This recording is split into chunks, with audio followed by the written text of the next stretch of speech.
Hello students, आज हम देखने वाले हैं जेनर डायोड। ठीक है कि जेनर डायोड क्या होती है। तो जेनर डायोड के बारे में सबसे पहले बेसिक देख लें कि जेनर डायोड क्या होता है।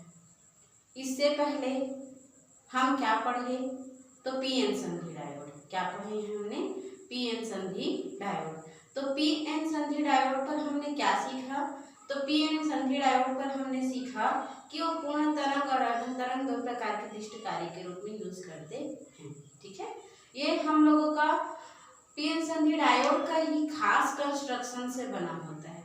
एक ऐसा बनावट जो क्या होती है, उचित प्रवृत्ति से बनी होती है और बहुत ही सरल और बहुत ही सुगमता पूर्वक, बहुत ही सर्टिफिकेट करके इसको बनाया जाता है। जेनर डायोड भी पी एन जंक्शन ही डायोड होता है। बस ये जो डायोड होता है ये खास प्रकार का डायोड होता है। क्या होता है, खास प्रकार का डायोड। अब देखें कि खास प्रकार का डायोड कहने का मतलब क्या होता है। तो जैसे हम लोग क्या करते थे, ये हम लोगों का कोई पी एन जंक्शन होता था, ये हम लोगों का एक अक्षय परत होती थी, डिप्लेशन लेयर होती थी। डिप्लेशन लेयर क्या बनती है, तो डिप्लेशन लेयर यदि हम क्या करते हैं, पी प्रकार के अर्धचालक और एन प्रकार के अर्धचालक में कोई भी प्रकार की क्या करते हैं, अशुद्धि मिलाते हैं, अर्थात उसको बाह्य अर्धचालक के भांति वर्क कराते हैं, तो उस अशुद्धि से क्या होते हैं, डिप्लेशन लेयर तैयार होते हैं, अक्षय परत तैयार होते हैं, जिससे यहाँ जो पी प्रकार के सेमीकंडक्टर में उपस्थित होल होते हैं वो जो है एन प्रकार के इलेक्ट्रॉन से क्या करते हैं, तो डायरेक्टली क्या कर लेते हैं, यहाँ से होल जो है पॉजिटिव आयन जो प्रोड्यूस करते हैं वो यहाँ आ जाते हैं और यहाँ का इलेक्ट्रॉन क्या होते हैं, इधर आ जाते हैं।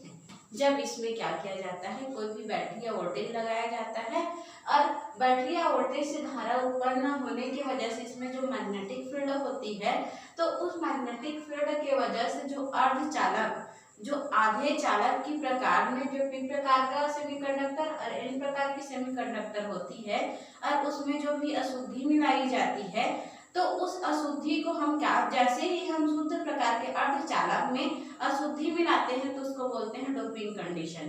क्या बोलते हैं, डोपिंग।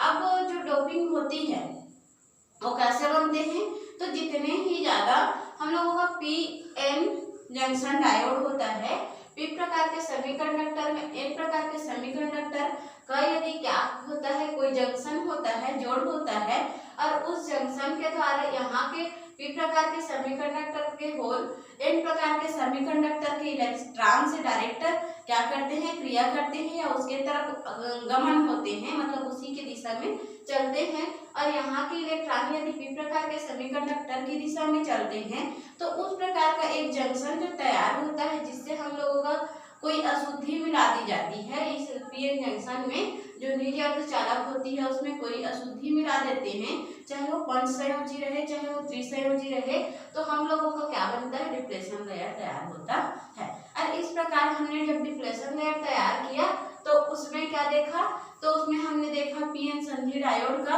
पूर्ण तरंग दृष्टिकारी और अर्ध तरंग दृष्टिकारी। आज हम देख रहे हैं क्या, पी एन संधि डायोड का जेनर फॉर्म। क्या फॉर्म, जेनर फॉर्म। तो ये भी क्या होता है, एक पी एन जंक्शन डायोड होता है जो कि विशेष प्रकार से दी जाती है। अब देखो ये विशेष प्रकार से क्यों हुआ, ठीक है। तो ये पी प्रकार का और एन प्रकार का जो सेमीकंडक्टर होता है उनमें जो प्रोड्यूस प्रोटॉन और इलेक्ट्रॉन होते हैं, यहाँ पर यदि हम क्या करते हैं, बहुत ही ज्यादा अशुद्धि मिलाते जाते हैं, बहुत ही सारा अशुद्धि मिलाते जाते हैं और जितना ज्यादा अशुद्धि मिलाते जाते हैं उतना ही इसका डिप्लेशन लेयर क्या होते जाता है, वो थिक रहता है, वो थिन होते जाता है, जो मोटा रहता है वो पतला होते जाता है। और पतला होने की कंडीशन पर हम लोगों को ये पता नहीं चल पाता कि यहाँ से जो होल है वो इलेक्ट्रॉन की ओर किस प्रकार से गमन कर रहे हैं और यहाँ के जो इलेक्ट्रॉन है वो होल के साइड कैसा क्रिएशन कर रहे हैं। और इन दोनों को ना जान पाने की जो प्रवृत्ति होती है उसी लेयर को हम इसके लिए डिप्लेशन लेयर यूज करते हैं और वो डिप्लेशन लेयर जो होता है अधिक डोपिंग करने से थिन हो जाती है। क्या हो जाती है, पतली हो जाती है। डोपिंग मतलब कोई भी शुद्ध अर्धचालक में जितनी अधिक अशुद्धि मिला दी जाती है वह उसका डोपिंग स्थिति कहलाता है। 2 नंबर के क्वेश्चन में पूछा जाता है। ठीक है, तो ये हम लोगों का डोपिंग हो गया, जिसमें आप लोगों को पी एन सन्नी डायोड का क्या करना है, डायग्राम बना देना है। डोपिंग के क्वेश्चन में भी 2 नंबर है, तब भी आप लोगों को कंस्ट्रक्शन से समझा देना है। ठीक है, फिर ये डिप्लेशन लेयर हम लोगों का क्या हो जाता है, पतला हो जाता है, और पतला होने की वजह से यदि इसको क्या करते हैं तो रिवर्स बैच में करते हैं या फॉरवर्ड बैच में करते हैं, अर्थात अग्रभिनति करते हैं या पश्चाभिनति। जैसे यहाँ पर पी सिरे को धन सिरे से और ये एन सिरे को यदि ऋण सिरे से कनेक्ट करते हैं, तब इस प्रकार का जंक्शन जो तैयार होता है वो क्या होते हैं, फॉरवर्ड बैच में होते हैं, अग्रभिनति में होते हैं। और अग्रभिनति में होते हैं तब भी हम लोगों का ये क्या होते हैं, तो यहाँ धारा का प्रवाह होता है और उसको भी हम क्या नहीं कर पाते हैं, तो ये बी से एन के साइड धारा प्रवाह होगा उसका अनुमान नहीं लगा पाते हैं, बिकॉज यहाँ पर जो डिप्लेशन लेयर हम लोगों को मिली हुई है वो क्या हो जाती है, बहुत ही थिन हो गई है, पतली हो गई है। क्लियर है मतलब।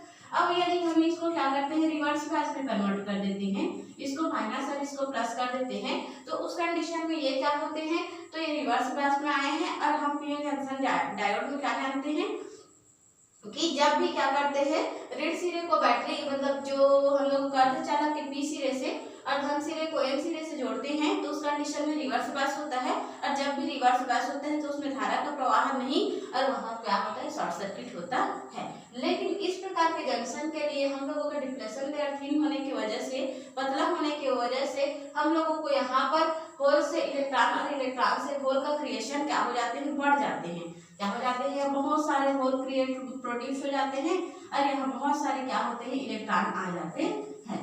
और ये जो होल है वो इलेक्ट्रॉन से, और ये जो होल है वो इलेक्ट्रॉन से, और जो इलेक्ट्रॉन है वो क्या होते हैं, होल से तेजी से क्रिया करने लगते हैं। उस कंडीशन में हम लोगों का जो डिप्लेशन लेयर जितना ही ठीक होते जाता है उतना ही हम लोगों को अनुमान लगना बंद हो जाता है कि यहाँ से जो है ये ऋण आवेश पी प्रकार के सेमीकंडक्टर से जुड़ा है कि धन आवेश एन प्रकार के सेमीकंडक्टर से जुड़ा है, और इस प्रकार यहाँ तो अग्रभिनति और पश्चाभिनति दोनों में धारा का प्रवाह चालू हो जाता है। और इस स्थिति को हम क्या कहते हैं, जेनर फॉर्म कहते हैं। पी एन जंक्शन डायोड का कौन सा फॉर्म कहते हैं, जेनर फॉर्म कहते हैं, जिसे इस सिंबल से शो किया जाता है। ये हम लोगों का ओरिजिनल कंस्ट्रक्शन है, रियल बनावट है, तो इतना बड़ा सिंबॉलिक हम हमेशा यूज नहीं कर सकते हैं, तो इसीलिए हम उसको सिंबल फॉर्म में इस प्रकार से लिख देते हैं। तो हम देखें जेनर डायोड क्या होता है। तो जेनर डायोड एक प्रकार का पी एन जंक्शन डायोड होता है जिसमें बहुत सारे अशुद्धियां अर्थात इम्प्योरिटी मिला दी जाने पर उसका यदि डिप्लेशन लेयर ठीक के वजह थिन हो जाती है तो वहाँ इलेक्ट्रॉन और होलों का क्रिएशन नहीं समझ आता, और जो इस स्थिति में हम लोगों को फॉरवर्ड और रिवर्स बैच दोनों में धारा का प्रवाह होना ही क्या कहलाता है, जेनर डायोड कहलाता है, जिसे कंस्ट्रक्शन के रूप में इस प्रकार से दिया जाता है, जहाँ पी प्रकार और एन प्रकार हम लोगों को यहाँ जो होती है सिंपल डायोड में जो लिया जाता है वो सिंबल वो इस प्रकार से रहती है। लेकिन हम लोगों का जेनर डायोड क्या होता है, एक उचित कंस्ट्रक्शन से बनाया जाता है। मीन्स यहाँ पर क्या होते हैं, रिवर्स और फॉरवर्ड दोनों में क्या होते हैं, करंट फ्लो होते हैं, इसीलिए हम लोग इसको क्या करते हैं, तो ये फॉरवर्ड बैच के लिए और ये रिवर्स बैच के लिए दोनों कंडीशन में धारा प्रवाह को शो करते हैं। क्लियर। अब उसके बाद देखते हैं नियंत्रक के रूप में इसका उपयोग। ये धारा नियंत्रक कैसे उपयोग कर लेते हैं, तो धारा नियंत्रक के रूप में उपयोग करने के लिए हम लोग एक कंस्ट्रक्शन तैयार करते हैं, बनावट तैयार करते हैं, जिसमें क्या करते हैं, जेनर डायोड को लगा दिया जाता है। तो हम लोग क्या करते हैं, सबसे पहले वोल्टेज नियंत्रक के रूप में एक जेनर डायोड का यूज किया जाता है। हम लोग क्या किए थे, तो वहाँ इनपुट एसी था किसमें, तो पी एन जंक्शन डायोड में, और आउटपुट क्या मिला था, डीसी मिला था। तो वहाँ क्या मिला था, इनपुट से आउटपुट वोल्टेज मिला था या करंट मिला था। ठीक है, तो यहाँ पर हम लोगों को जो ये क्या होते हैं, जेनर डायोड होते हैं, उसमें हम लोगों को वोल्टेज प्राप्त होती है। क्या प्राप्त होती है, इनपुट वोल्टेज देते हैं, आउटपुट वोल्टेज प्राप्त होती है इनपुट करंट के थ्रू। ठीक है, तो इस प्रकार हम लोग देख लेते हैं। और ये क्या होते हैं, तो इसमें हम क्या करते हैं, एक बैटरी को लगा देते हैं, एक बैटरी को लगा देते हैं। इस बैटरी के प्लस सिरे को एक प्रतिरोध R से और माइनस सिरे को क्या करते हैं, तो ये जो पी प्रकार का जो जेनर डायोड होता है उसके मतलब अग्रभिनति से जोड़ देते हैं। कैसे जोड़ देते हैं, अग्रभिनति से। तो ये माइनस है, नहीं सॉरी पश्चाभिनति से प्लस है, और ये एन टाइप है मतलब माइनस है, और ये माइनस है, ये पी टाइप का मतलब प्लस है।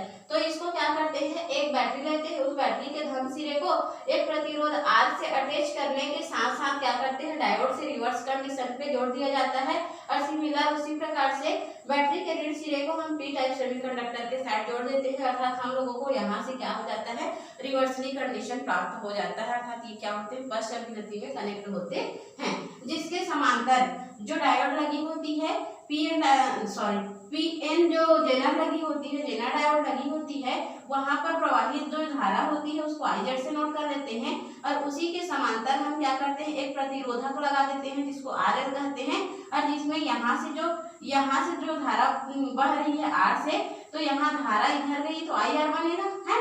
तो IR बनती है और प्रतिरोधक से क्रियागत यहाँ पर उसका जो क्या हो जाते हैं, तो यहाँ पर बहने वाली धारा को IR से शो कर देते हैं। चूंकि ये क्या होते हैं, जेनर डायोड होते हैं, तो जेनर डायोड को Z से शो किया जाता है, तो इसीलिए यहाँ से बहने वाली धारा जेनर की ओर आ रही है, इसीलिए IZ से शो कर दिया जाता है। कोई डाउट होगा तो क्लियर कर लेंगे।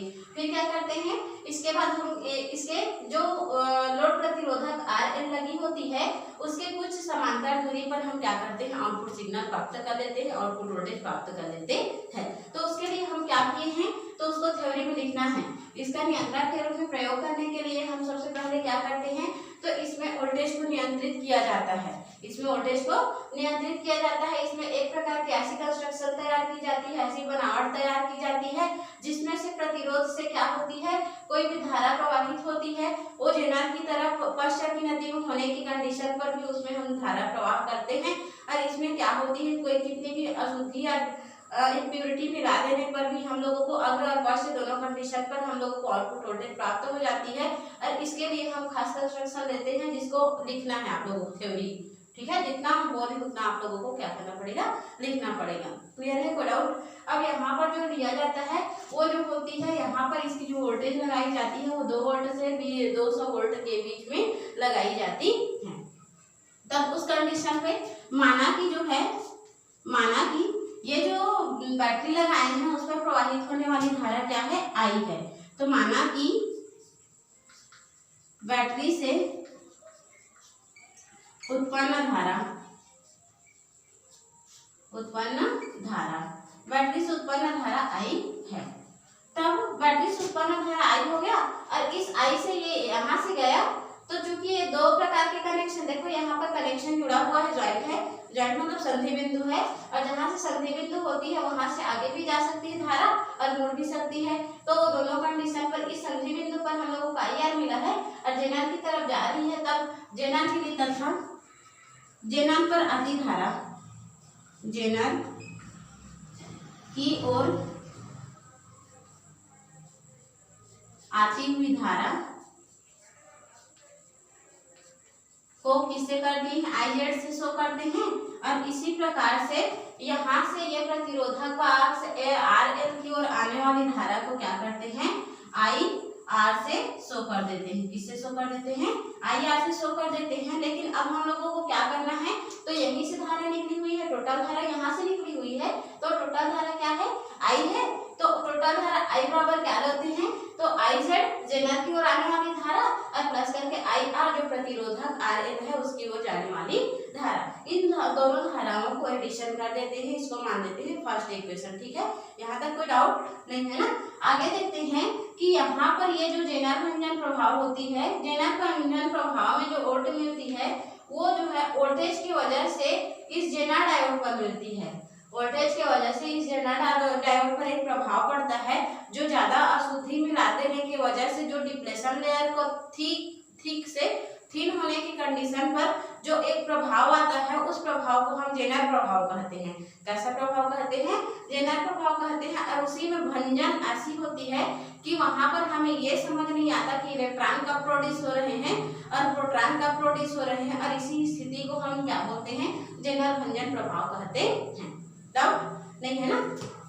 अब इसको जेनर भंजन प्रभाव को VZ से शो किया जाता है, और VZ से शो कर देते हैं, जहां पर ये जो VZ होती है इस जेनर पर प्राप्त जो भंजन प्रभाव होती है वो आउटपुट प्रभाव के आउटपुट वोल्टेज V0 के क्या होते हैं, इक्वल होते हैं। क्लियर, तो इतना हो गया। फिर हम जानते हैं, क्या जानते हैं, तो इससे पहले जानते हैं कि जो जेनर प्रभाव से प्राप्त वोल्टेज होता है V बराबर RI जानते हैं ओम के नियम से, है। तो इसीलिए ये जेनर की वजह से है तो IZ और RZ लग जाता है। ओम का नियम कहता है कि वोल्टेज बराबर धारा गुणा प्रतिरोध होता है।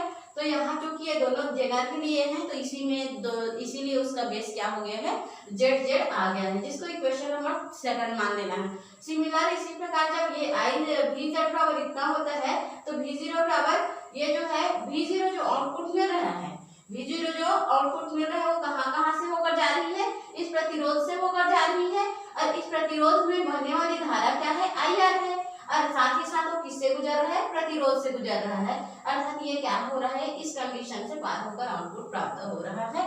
तो इसीलिए हम लोगों को V0 = IR × RL मिल जाती है, जो थर्ड इक्वेशन मान लेना है।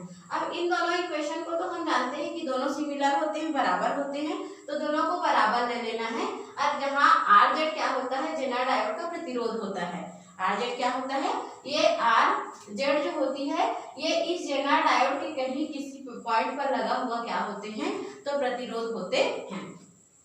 अब किरचॉफ का द्वितीय नियम किसी भी बंद लूप पर लगता है, तो किरचॉफ का नियम क्या बोलता है, किसी भी बंद लूप पर हम लोगों को कितने भी क्या होने चाहिए, तो कितने भी रेजिस्टेंस होने चाहिए और कितने भी क्या होने चाहिए, तो कितने भी वहां पर विद्युत वाहक बल होने चाहिए। तो यहाँ विद्युत वाहक बल तो नहीं है, बशर्ते वहां क्या यूज किया गया है, जेनर इफेक्ट यूज किया गया है। तो हम क्या कर लेते हैं, किरचॉफ का द्वितीय नियम यूज कर लेते हैं, बंद पास का नियम यूज कर लेते हैं, जिसमें V बराबर हम लोग जानते हैं पहले की कंडीशन के लिए धारा मतलब प्रतिरोध गुणा धारा, और फिर प्लस करके दूसरे के लिए होता है। तो ये पहले के लिए इस कंडीशन पर लिए तो इस कंडीशन के लिए RI हो गया, और दूसरे कंडीशन के लिए जेनर फॉर्म के लिए IZ RZ मिल गया। कोई डाउट यहाँ तक नहीं है। अब यहाँ से देखते हैं V बराबर RI हो जाता है, और ये IZ RZ जो होती है ये ओम का नियम शो कर रहा है। कौन सा नियम शो कर रहा है, ओम का नियम शो कर रहा है। और ओम के नियम से हम जानते हैं कि VZ बराबर IZ RZ होती है।